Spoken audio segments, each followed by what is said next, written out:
Eh bien bonjour mes amis, François, expert de yoga et de méditation. Alors, la question d'aujourd'hui, c'est comment concilier une vie ordinaire, une vie comme tout le monde, et une vie spirituelle. Donc, parfois, on se sent un petit peu tiraillé avec ça. Pourquoi ? Parce qu'on n'y arrive pas bien, tout simplement. Et puis parfois, surtout, on est trop exigeant avec soi-même. On voudrait trop en faire, moyennant quoi, finalement, on ne met pas grand-chose en route. On finit par ne rien faire et se consacrer qu'à cette vie ordinaire. Alors, il ne s'agit pas déjà, je tiens à préciser, de se retirer dans un endroit loin du monde, comme un ascète. On n'a pas besoin de ça du tout pour progresser spirituellement. Non seulement on n'a pas besoin de ça, mais c'est une situation qui est adaptée peut-être pour certaines personnes qui ont déjà parcouru un long chemin. Mais pour la plupart d'entre nous, ce serait plutôt, non pas contre-productif, mais ce serait même néfaste de faire comme ça. Donc on n'a pas besoin de faire ça. Alors, à l'inverse, si on se consacrait uniquement à une vie ordinaire sans faire de place à la vie spirituelle, on ne pourrait pas avoir une vie équilibrée non plus, parce qu'on a besoin finalement de fonctionner de manière harmonieuse. Et pour fonctionner de manière harmonieuse, on a besoin de s'occuper de toutes les composantes de notre être, à savoir le physique, le mental, l'émotionnel, le spirituel. Et quand on s'occupe donc de sa vie spirituelle et qu'on développe cette dimension spirituelle de notre être, eh bien, tous les plans de notre être se trouvent fonctionner bien mieux, que ce soit sur le plan émotionnel, mental, ou même sur le plan de la santé physique. Donc on a besoin vraiment, pour avoir une vie équilibrée, de s'occuper aussi, de laisser une petite place à une vie spirituelle.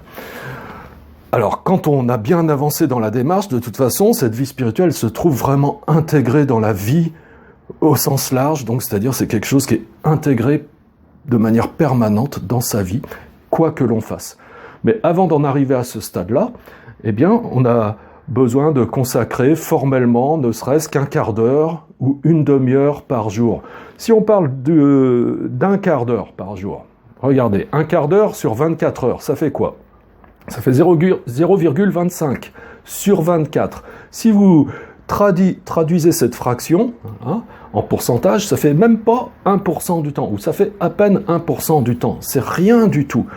Donc si on consacre jusqu'à maintenant 100% de sa vie pour une vie mondaine, pour une vie matérielle, pour une vie complètement ordinaire, sans s'occuper du tout de sa vie spirituelle, eh bien c'est un petit peu dommage. Est-ce qu'on peut pas raisonnablement garder 99% du temps pour cette vie, et puis consacrer ne serait-ce qu'1% du temps pour, être un petit peu face à soi-même, et puis se ressourcer, être en connexion avec son être profond, donc avec cette dimension vraiment spirituelle. Parce que bien souvent, on a tendance à considérer que finalement, on a un corps physique avec un esprit qui, une fois que le corps physique ne serait plus là, eh bien, cet esprit, il serait mort, en quelque sorte. Pour beaucoup d'entre nous, on le conçoit comme ça.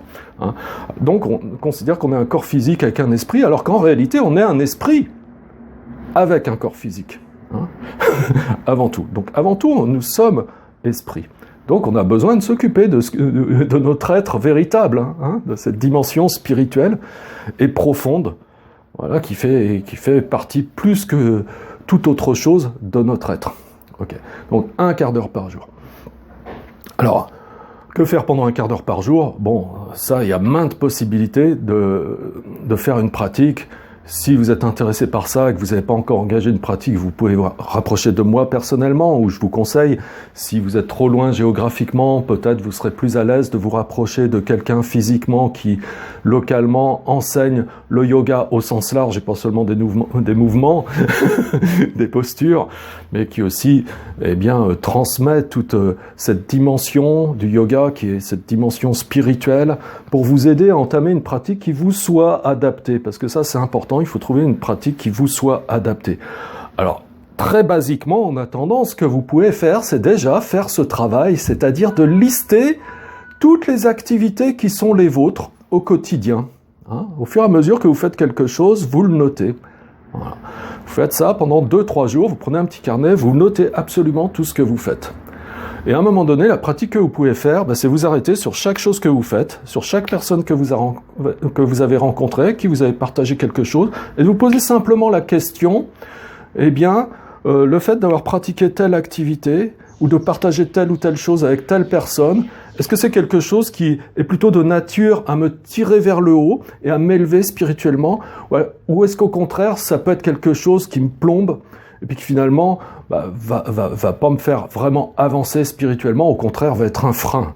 Donc on peut faire un point comme ça, et sur certaines activités qui pourraient être disons pas productif du tout, voire néfaste, vous pouvez décider de faire ces activités de manière un petit peu moins fréquente dans un premier temps, parce que c'est pas toujours facile de changer ses habitudes de but en blanc, mais un petit peu moins, voire, si vous vous sentez capable, de mettre de côté complètement, d'abandonner ces activités. Ça, ce sera déjà un grand premier pas.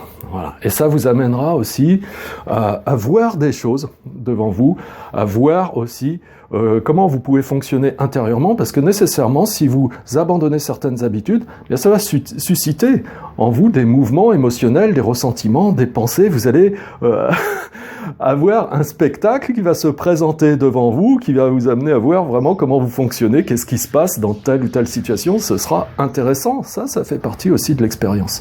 Voilà. En tout cas, faites-vous guider si vous êtes débutant, et puis raisonnez-vous si vous pensez pas avoir le temps, en vous rendant compte que oui, raisonnablement, on peut consacrer 1% de son temps, voire 2% de son temps à sa vie spirituelle. Voilà, j'espère que vous avez aimé cette vidéo. Si c'est le cas, je vous invite à cliquer sur j'aime, à vous abonner à la chaîne si ce n'est pas encore fait. Je vous dis à bientôt pour une prochaine vidéo.